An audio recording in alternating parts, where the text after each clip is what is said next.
From the New York Times, I'm Michael Barbaro. This is The Daily.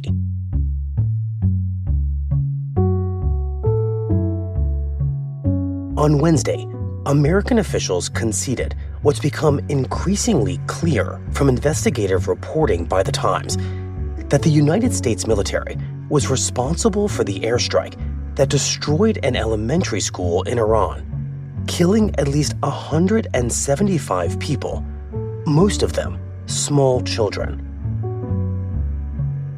Today, my colleagues Malachy Browne and Julian on what led to one of the most devastating military errors in decades. It's Thursday, March 12th.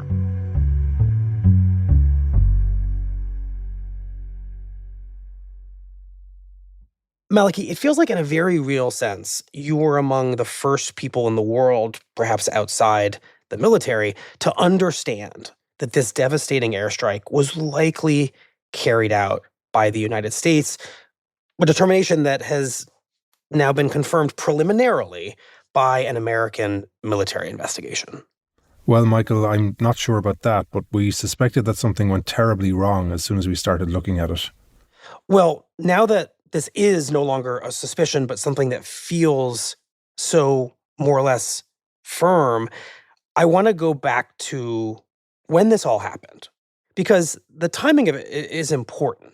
It happened around the same moment that the U.S. and Israel killed Iran's supreme leader, and all the world's eyes were on that.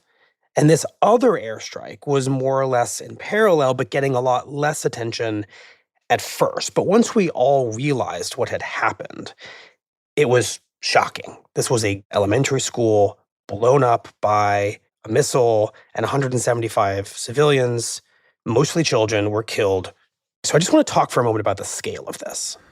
Yes, it has devastated Minab, the town where this school was located. Saturday morning is the start of the week and the school week in Iran. So school was in session.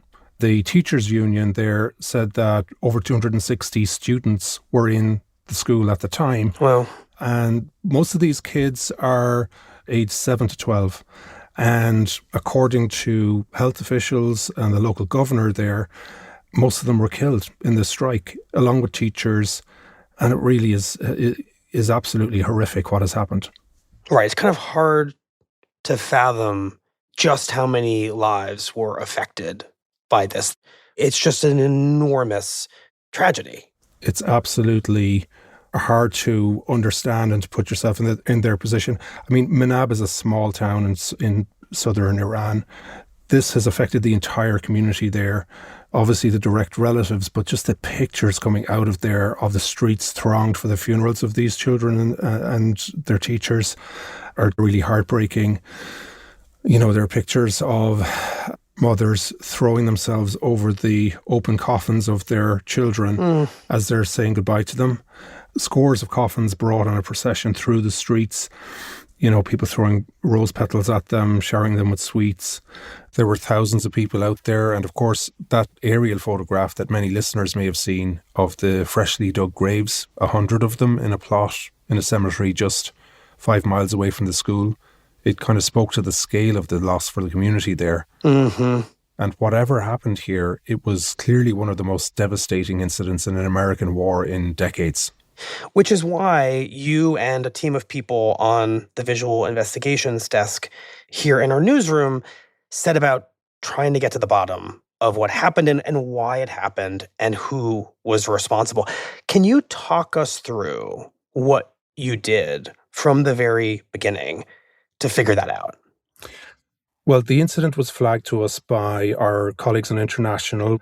There was a video circulating showing the immediate aftermath of the school building reportedly struck and people rummaging through the rubble outside, smoke billowing from it.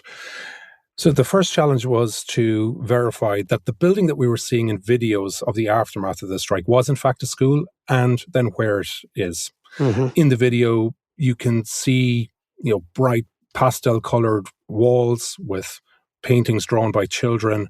Other images were taken from the inside of the building that showed classroom settings and also colourful drawings. So it looked like a school from the outset. And then secondly, where is it? We're not in Minab, and Right. I never have been there. You're in fact in Ireland. Yeah, I'm outside Limerick in Ireland. But we've access to satellite imagery, recent satellite imagery of Minab, and I'm able to look around the area and see, find schools that are identified in Google Earth and whatnot. This one actually wasn't marked on Google Earth, but we had heard that it was near a military base. And so by finding the military base, we were able to identify a building and then compare the contours of that building, the size of it, the trees around it, with what we were seeing in the video. And the video was clearly taken at that location and showed the school. Mm-hmm. And then in the satellite imagery, there were all other details that suggested to us that this was a school. You could see a hopscotch area, other play areas marked in the asphalt there. There's a sports field beside it.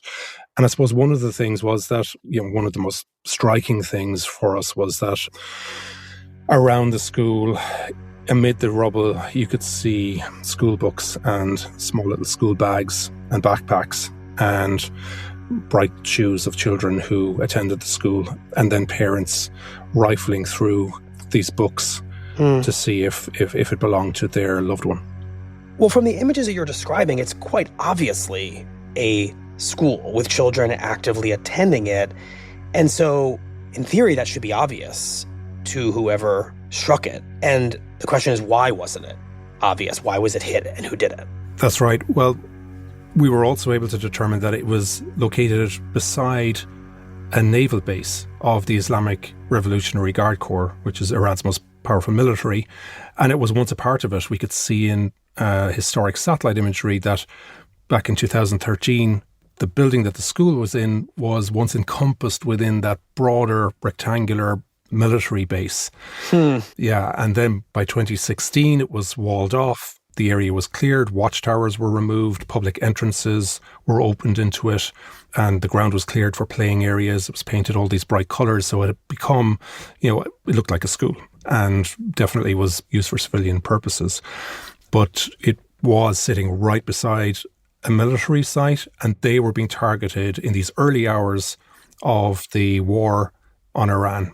So knowing that at this point you're still very early on in your investigation, what does this suggest exactly to you? The fact that 10 years ago, it was part of an IRGC military complex.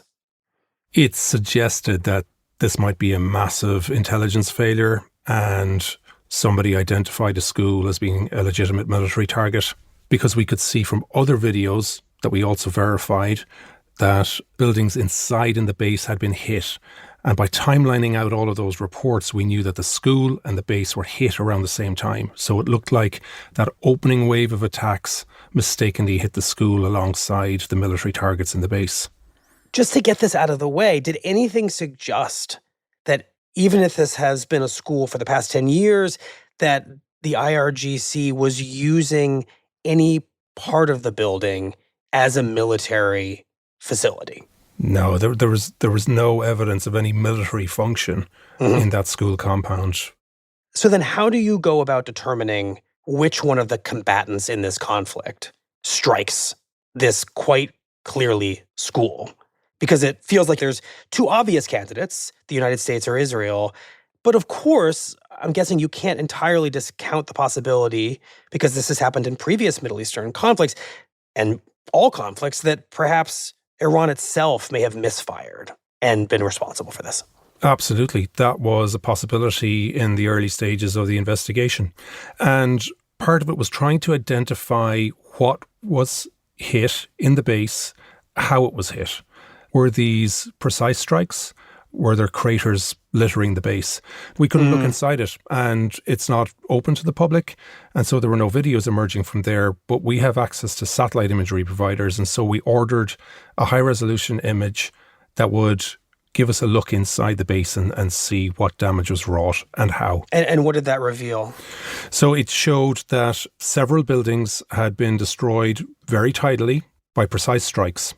And you could even see that there were holes punched through right the center of these large warehouses and buildings inside in the military base. And The school also was hit. You could see that more than half of it had been destroyed. There was a wide gaping hole, almost circular in shape. And so that indicated that these buildings were hit with precision-guided missiles. And that's characteristic of Israeli and US capabilities, but it's also characteristic of intelligence planning to take out infrastructure ahead of time in these early strikes hitting the country. Got it. So this was not accidental based on what you're seeing at that point, and probably not a byproduct of some other strike. It's not a case, it seems, of shrapnel from one strike hitting the school based on what you just described. And so it feels like Iran, in your mind, is being taken out of the category of likely candidate. And so now you're left with Israel and the US. So how do you figure out which of those two are responsible? Ask them questions. A spokesperson for the Israel Defense Forces said the day afterwards, on the Sunday, that they weren't operating in the area at that time. And my colleague Aaron Boxerman questioned US Central Command, and they said their investigation was ongoing, so we didn't get much information from them. However, on Wednesday of last week... And with that, I turn it over to the chairman. Thank you, Mr. Secretary, and good morning, everyone. There was a press conference with Secretary Pete Hegseth and General Dan Kane, the Joint Chiefs Chairman. Let me flip to the map here. And General Kane held up a map showing the US and Israeli operations in the first 100 hours of the conflict. And using a laser pointer, he swung by the south of Iran, and he said the US was primarily striking targets in the south. Ballistic missile capabilities as well as integrated air defense capabilities along the southern axis. Along the northern axis, Israel and the Israeli Air Force has predominantly been working. And Israel was operating in the north and the west. And even on that map, there was a strike location, and that strike location is in the area around Minab. So from what Israeli officials were saying and what General Dan Kane was saying, and based on the type of weaponry used, the evidence was pointing more and more towards a US strike. Right, because the school is in the south of Iran. That's right, Michael. And then we obtained this really critical piece of video evidence. It was filmed across the street from the naval base at a construction site, and it shows a missile coming in, not hitting the school, but hitting the base. And in the milliseconds before impact, you can see the silhouette of the weapon against the blue sky, which opens the possibility of identifying what type of weapon this is. Now, Trevor Ball, who's a weapons expert with the research group Bellingcat, he identified it as a Tomahawk missile. And we also did. We spoke to other weapons experts, and my colleague John Ismay, who himself is a weapons expert, analysed it. And based on the dimensions and the design of it, it was clearly a Tomahawk cruise missile. And that's significant because the only party in this war with Tomahawks is the United States. And so the evidence is really pointing towards US culpability. Right. Missile strike and a Tomahawk missile likely destroyed that Iranian girls' school. So will the US accept any responsibility? Well, I haven't seen it. And then at a news conference on Monday, President Trump posited the idea that Iran fired the Tomahawk. Weapons around is used by, is sold and used by other countries, you know that. And whether it's Iran, who also has some Tomahawks, I wish they had more. Once again, despite all the information we have. Yeah, we don't know where he's getting his information from. And our colleague Sean McCreesh, who covers the White House for The Times, is there and asks President Trump. You just suggested that Iran somehow got its hands on a Tomahawk and bombed its own elementary school on the first day of the war. But you're the only person in your government saying this. Even your defense secretary wouldn't say that when he was asked, standing over your shoulder on your plane on Saturday. Why are you the only person saying this? Because I just don't know enough about it. I think it's something that I was told is under investigation. And President Trump says, well, we're waiting for the results of an investigation. And if the investigation finds that it's us, I'm willing to live with that. But I will certainly, whatever the report shows, I'm willing to live with that report. Which is, in a couple of days, precisely what starts to happen. Correct. Officials that our colleagues in Washington, D.C. spoke to, who are close to the investigation, say that the preliminary findings find that the U.S. is responsible for the school strike.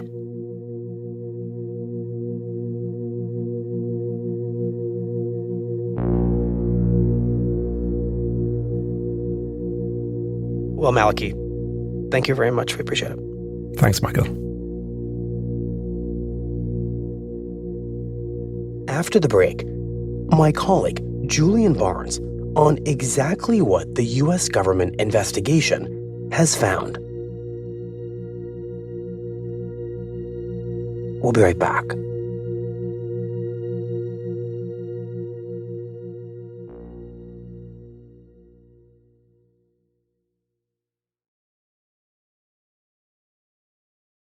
Julian, you and a team of our colleagues at the Times broke the story on Wednesday morning that a preliminary investigation by the U.S. government has determined that the United States military was responsible for the airstrike on this elementary school that we have been talking about with Malachy. So tell us what you've come to understand about that investigation. Well, what we've learned is that the U.S. officials who have been looking into this have come to the conclusion that the U.S. was responsible. The military took old information and used it to make the targets on the day of the strike.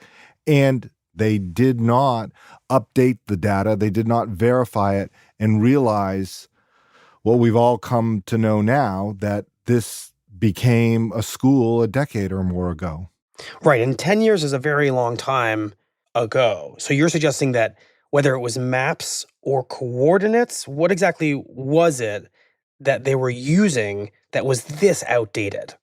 So the Defense Intelligence Agency is one of the agencies that gathers information, and they do it from maps and they do it from other pieces of data, and they put it into a big database that they will push forward. As basically a target list. As a target list, or what you will draw your target list from, right? Mm-hmm.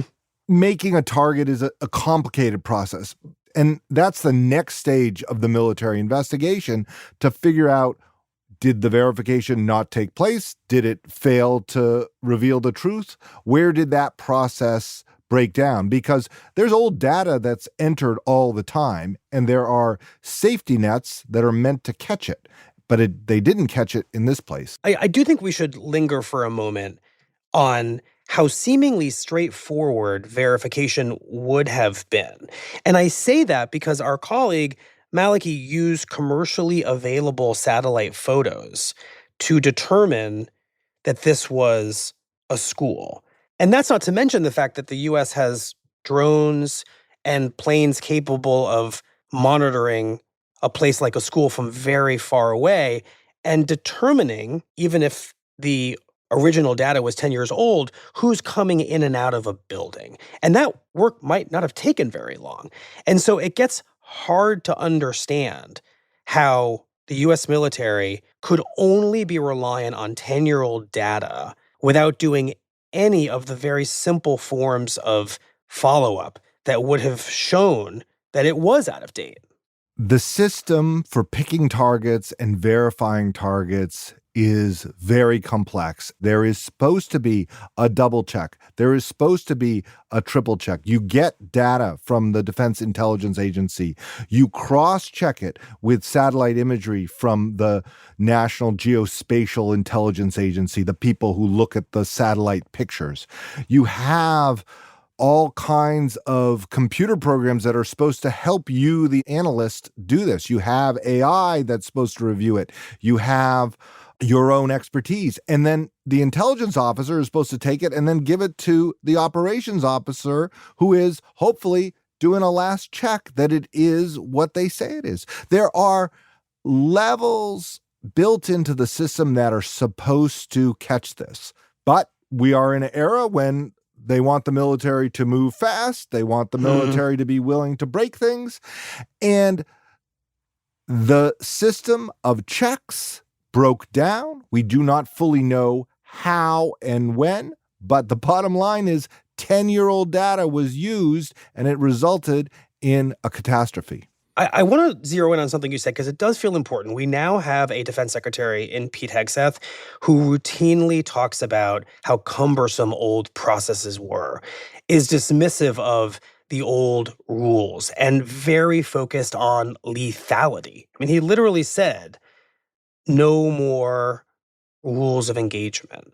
So is there an understanding, and perhaps at this point it's an assumption rather than a determination, that that ethos played a role here? So this is the question I am asking. This is the question my colleagues are asking. It's the obvious question. Secretary of Defense Pete Hegseth has been saying that these rules are too cumbersome, that they make a weak, woke military, right? So this is the environment that the U.S. military is operating in.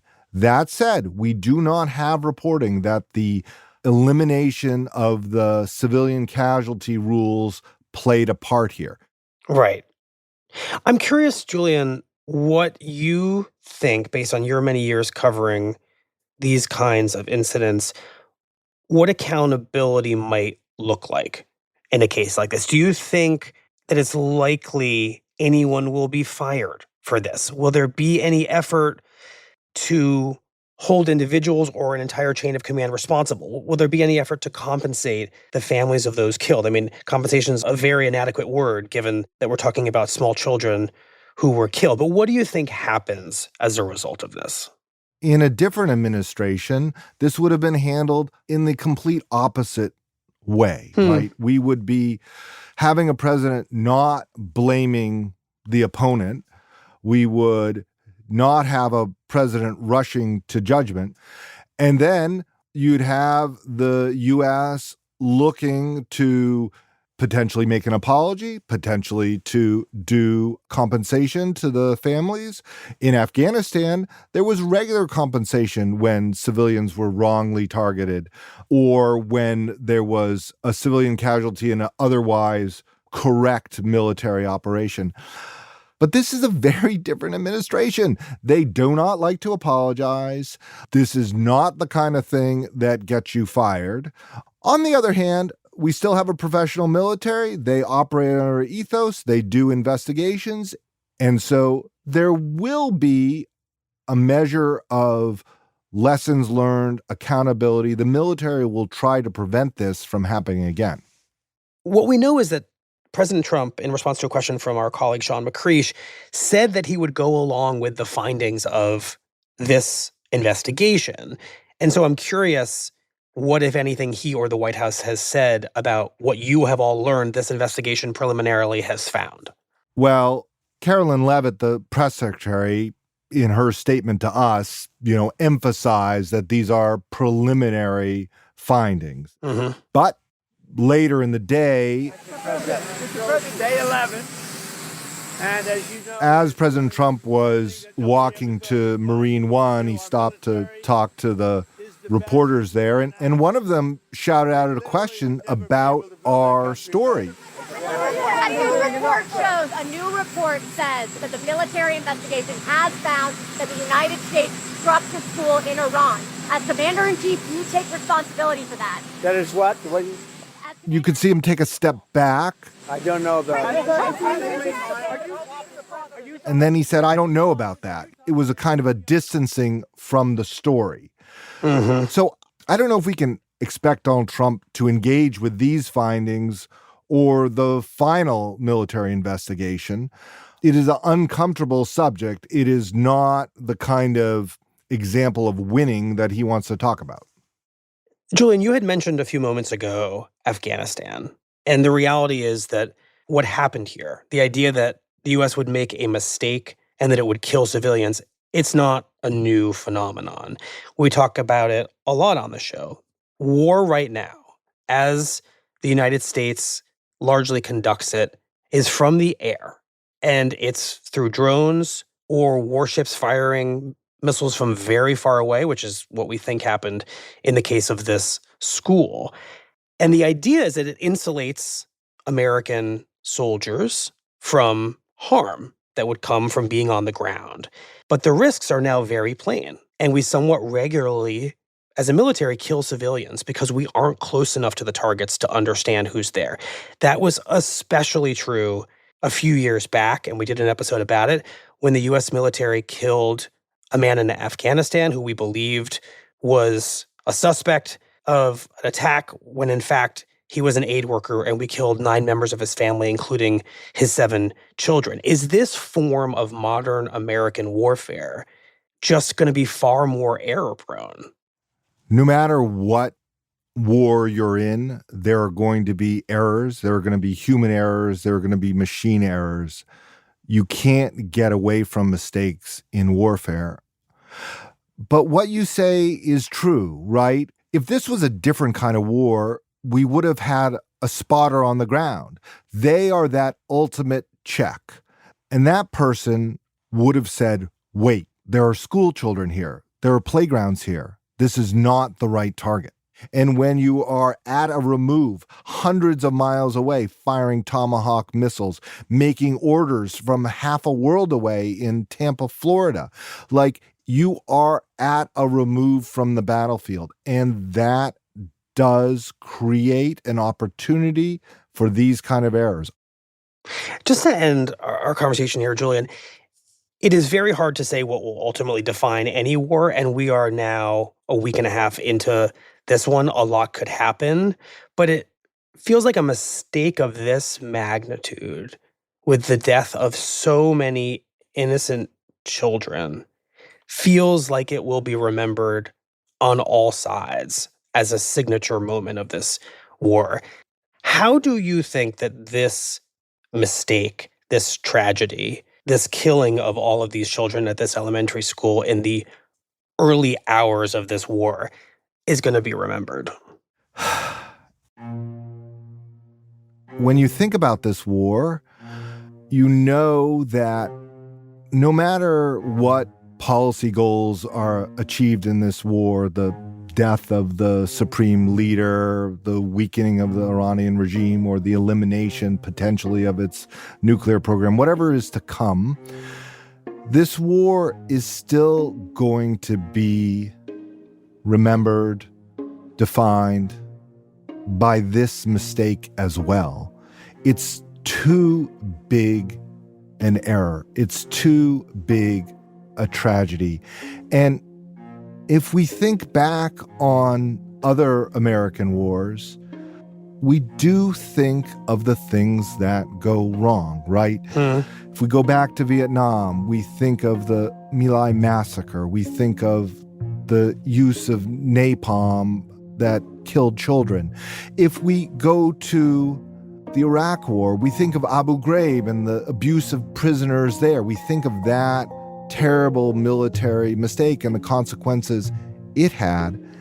And no matter what is to come in this war in Iran, the killing of the school children, the mistaken targeting of a school by the U.S. military is going to color how we look at it.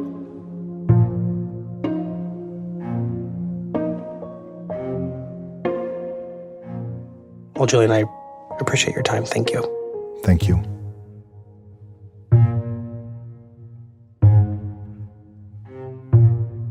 We'll be right back.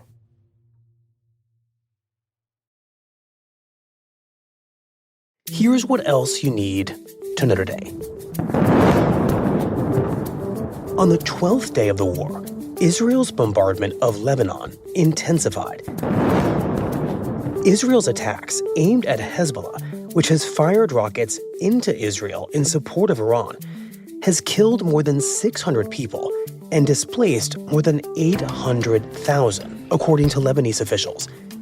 In Iran, The Times reports that the country's new supreme leader, Mujtaba Khamenei, has yet to make a public appearance, in part because he was wounded during the opening days of attacks by the US and Israel.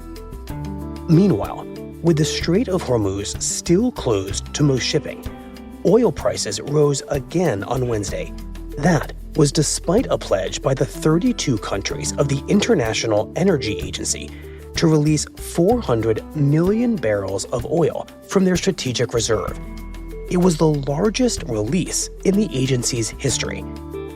It was the latest economic disruption from the war. On Wednesday, Iran struck 3 commercial ships around the Strait of Hormuz, and several major banks, including Citi and HSBC, said they would temporarily close their offices in the Persian Gulf out of fear for the safety of their workers. Today's episode was produced by Shannon Lynn and Michael Simon Johnson. It was edited by Patricia Willens and Paige Cowett.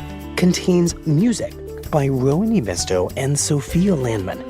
Our theme music is by Wonderly. This episode was engineered by Alyssa Moxley.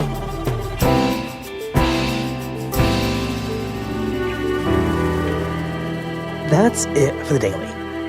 I'm Michael Barbaro. See you tomorrow.